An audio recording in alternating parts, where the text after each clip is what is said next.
আৰু আজিৰ দিনটোলৈকে পোৱা আটাইতকৈ একেবাৰে কাম নাইকিয়া ইনএফেক্টিভ চোক নাইকিয়া চোক বুলি কয় যে চোক টেষ্ট নাইকিয়া সোৱাদ নাইকিয়া আৰু অসমৰ কাৰণে একেবাৰে কাম নোহোৱা বাজেটখনে বোধহয় জয়ন্ত মল্ল বৰুৱাই ডাঙৰীয়াই দিয়া অসম বাজেট 2026-27 যিখন বাজেটত 20% ধাৰ ল'ব সেইখন বাজেটত উন্নয়নৰ কাৰণে একোৱেই দিয়া নাই সব খালি অৰুণোদয় দিম সব খালি আপোনাৰ কি নিযুত মইনা দিম সব খালি অকল কি নিযুত মইনা নিযুত বাবু দিম মই শিৱসাগৰৰ কাৰণে খালি দুটা পোৱাৰ সম্ভাৱনা আছে এটা হ'ল শিৱসাগৰক ৱৰ্ল্ড হেৰিটেজ সাইট কৰিবৰ কাৰণে এবাৰ কেন্দ্ৰীয় চৰকাৰৰ জৰিয়তে ইউনেস্কোত প্ৰস্তাৱ দিব বুলি দিছে এটোৰ কাৰণে মই আদৰণি জনাইছো শিৱসাগৰ এনেকুৱা পালমৰা বাজেট এনেকুৱা ধৰণৰ কোনো আঁচনি নোহোৱা বাজেট এনেকুৱা ধৰণৰ কোনো ভিজন নোহোৱা বাজেট এনেকুৱা ধৰণৰ কোনো নিকম্মা বাজেট এনেকুৱা ধৰণৰ কোনো অদূৰদৰ্শী বাজেট জীৱনত মই কেতিয়াও দেখা নাছিলো এখন বাজেট 2,85,084.45 কোটি টকাৰ বাজেট আৰু অসমৰ ধাৰে আজিৰ দিনটোত এটা হিচাপটো ইয়াত দিয়া নাই পিছফালে নিশ্চয় আছে অসমৰ ধাৰে আজি প্ৰায় দিনটোত 2,20,000 কোটি টকা অসমৰ ধাৰ আৰু অসমৰ বাজেট মোটামুটি সমান আৰু মই সঁচাকৈ কৈছোঁ মই এখন 7 নম্বৰ বাজেট পাইছোঁ 7 বাজেট আৰু আজিৰ দিনটোলৈকে পোৱা আটাইতকৈ একেবাৰে কাম নাইকিয়া ইনএফেক্টিভ চোক নাইকিয়া চোক বুলি কয় যে চোক টেষ্ট নাইকিয়া সোৱাদ নাইকিয়া আৰু অসমৰ কাৰণে একেবাৰে কাম নোহোৱা বাজেটখনে বোধহয় জয়ন্ত মল্ল বৰুৱাই ডাঙৰীয়াই দিয়া অসম বাজেট 2026-27 এই বাজেটৰ 20% প্ৰায় 20% অকল ধাৰৰ পৰা আহিব আমাৰ যেটো ৰেভিনিউ ৰিচিভ দে ক'ৰ পৰা টকা আহিব আপোনালোকে পিছফালে চাওক where rupees comes from ইয়াত কৈছে যে অকল পাব্লিক ডেপ্টৰ পৰা আহিব 19.76 আৰু অন্য ট্ৰান্সফাৰ আন কিছুমান ধাৰৰ পৰা আহিব 0.21% অৰ্থাৎ আজিৰ যেটো বাজেট হে বাজেটৰ 20% ধাৰ ল'ব মানে 2 লাখ কোটি টকা যদি হয় তেতিয়াহ'লে 40,000 কোটি টকা 2 লাখ কিমান কোটি টকাৰ বাজেট এখন 2,85,000 কোটি টকাৰ বাজেট প্ৰায় 56,000 কোটি টকা ধাৰ ল'ব ধাৰ 56,000 কোটি টকাৰ ধাৰ ল'ব 56,000 কোটি টকাৰ ধাৰ লোৱা এখন বাজেট গতিকে যিখন বাজেটত 20% ধাৰ ল'ব সেইখন বাজেটত উন্নয়নৰ কাৰণে একোৱেই দিয়া নাই সব খালি অৰুণোদয় দিম সব খালি আপোনাৰ কি নিযুত মইনা দিম সব খালি অকল কি নিযুত মইনা নিযুত বাবু দিম অকল খালি ইয়াত গোটেইবিলাক যিমানবিলাক আছে বেছিভাগে গোটেই বাজেটখন পঢ়িলে আচৰিত লাগে যে প্ৰথমৰ পৰা বেছিভাগ কথাই হ'ল হিতাধিকাৰীৰ আঁচনি ক'তো ডেভেলপমেণ্টৰ কথা ক'তো বিশেষ নায়ে ইয়াত কি আছে বেছিভাগ আছে এটাই ডেভেলপমেণ্টৰ কথা কৈছে যে এৰো মেট্ৰপলিছ নামৰ এখন চিটি খুলিব আমাৰ এয়াৰপৰ্টৰ ওচৰত আৰু তাত কি কৰিব 6,000 বিঘা মাটি ইয়াত বিঘাটো উল্লেখ কৰা নাই মানুহক ঘৰৰ পৰা খেদিব খিলঞ্জীয়া অসমীয়া থলুৱা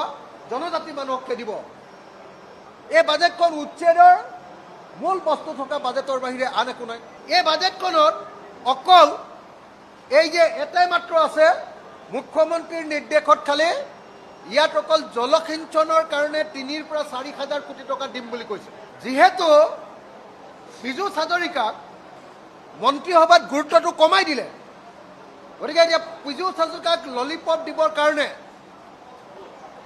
ইৰিগেশ্যন জলসিঞ্চন ডিপাৰ্টমেণ্টত 4,000 কোটি টকা দিম এই বুলি কোৱাৰ কাৰণে বাহিৰে এই বাজেটখনত আন একো পজিটিভ দিশ নাই। মই এই যে ইৰিগেশ্যন ডিপাৰ্টমেণ্টৰ কাৰণে 4,000 কোটি টকা দিছে তাৰ কাৰণে ধন্যবাদ জনাইছোঁ, আদৰণি জনাইছোঁ। কিন্তু অকল ইৰিগেশ্যনত 4,000 কোটি টকা দিলে নহ'ব।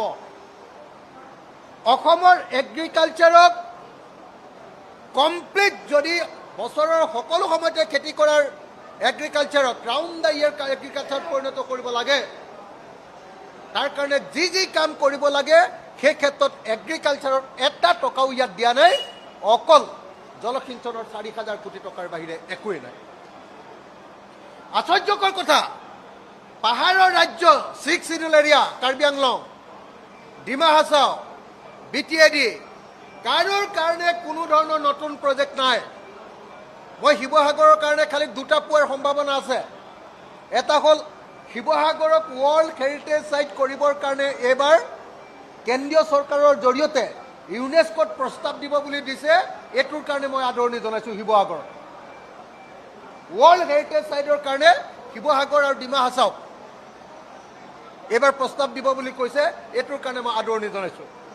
মই অসমৰ মুখ্যমন্ত্ৰীক এখন ইঞ্জিনিয়াৰিং কলেজ বিচাৰিছিলোঁ, এখন নাৰ্ছিং কলেজ বিচাৰিছিলোঁ, আৰু অসমৰ মুখ্যমন্ত্ৰীক মই এখন ল' কলেজ বিচাৰিছিলোঁ। এটাই পজিটিভ দিশ আছে যে জিলা সদৰবিলাকত এখন ইয়াতে ইঞ্জিনিয়াৰিং কলেজ দিম বুলি কৈছে। গতিকে হয়তো শিৱসাগৰে মই এখন ইঞ্জিনিয়াৰিং কলেজ ইয়াৰ পৰা পাম। তাৰ বাহিৰে আন একো নাই, তাৰ বাহিৰে একোৱেই নাই। আশ্চৰ্যজনকভাৱে কোনো জিলাৰ কাৰণে কোনো ইয়াতে উন্নয়নমূলক প্ৰকল্প নাই।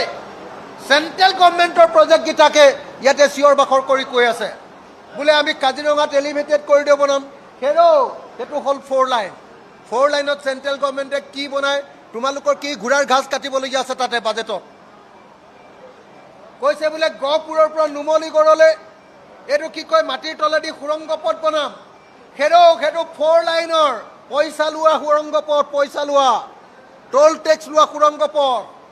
এইটো চীনলৈ ভয় কৰি ওপৰত ব্ৰিজ দিবলৈ ভয় কৰি মাটিৰ তলেদি ব্ৰহ্মপুত্ৰৰ তলেদি এখন ৰিং ৰোড দিব খুজিছে। তাৰ বাহিৰে অসমে তাত পাবলগীয়া একো নাই, একো নাই, ক'তো একো নাই।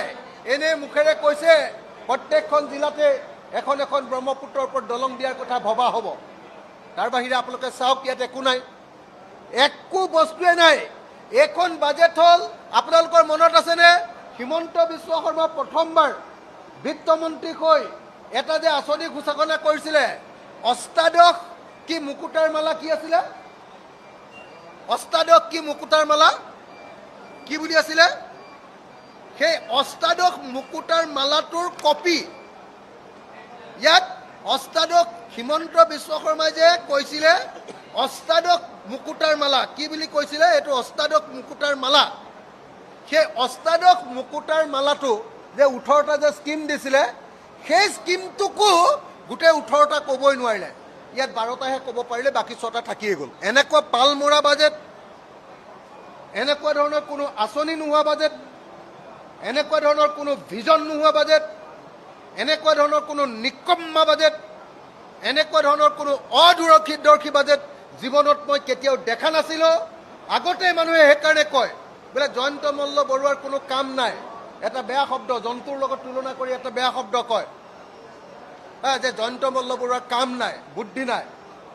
এই বাজেটখনে প্ৰমাণ কৰিছে যে বিত্তমন্ত্ৰী হিচাপে জয়ন্ত মল্ল বৰুৱাই সামান্যতম প্ৰতিভা, সামান্যতম বুদ্ধি, সামান্যতম বিবেচনা শক্তি ইয়াত প্ৰয়োগ কৰিব পৰা নাই।